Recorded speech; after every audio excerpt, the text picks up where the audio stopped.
If I was to convey some tips to a new coming director, it would be to focus on 7 key things.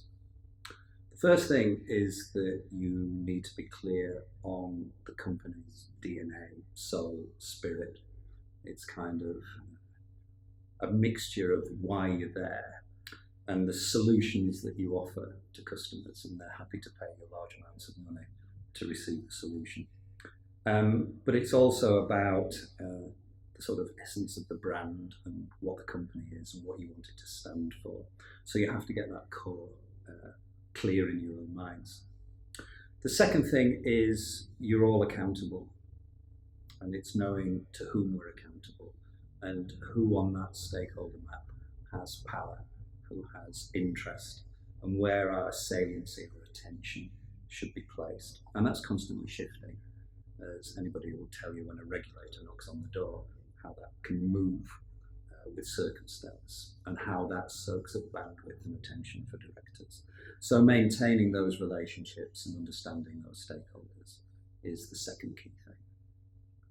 The third thing is being really clear on what the organisational purpose is, where the ship is heading, if you like. So you know who's on board ship, you then want to promise them an exciting ride. And quite often directors are pretty vague on that.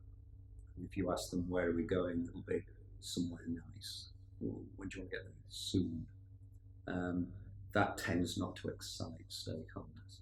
So if you can articulate where the ship's going with some precision and style in a compelling language that's vivid, that's a good trait of a director. The third thing is, great, how are we going to get there? And so you need to hone your strategic understanding. And that's a Rubicon we all cross. When you're doing things operationally, it's all about doing things right. Then you get promoted to a manager and it's do things better. Suddenly when you're a director, it's what things should we do? And that's really where I spend a lot of my time trying to help directors make brave decisions in a world of uncertainty. Once you've got that, then you want to get broad-based action. And it's very tempting for directors to get sucked into the management trap because that's where you feel productive. It's what's familiar. Having a good think about the future of the business doesn't feel like real work. And so it's easy to get sucked back into the management trap. But what you want there from management is you want other geese riding point. You want to get broad-based action.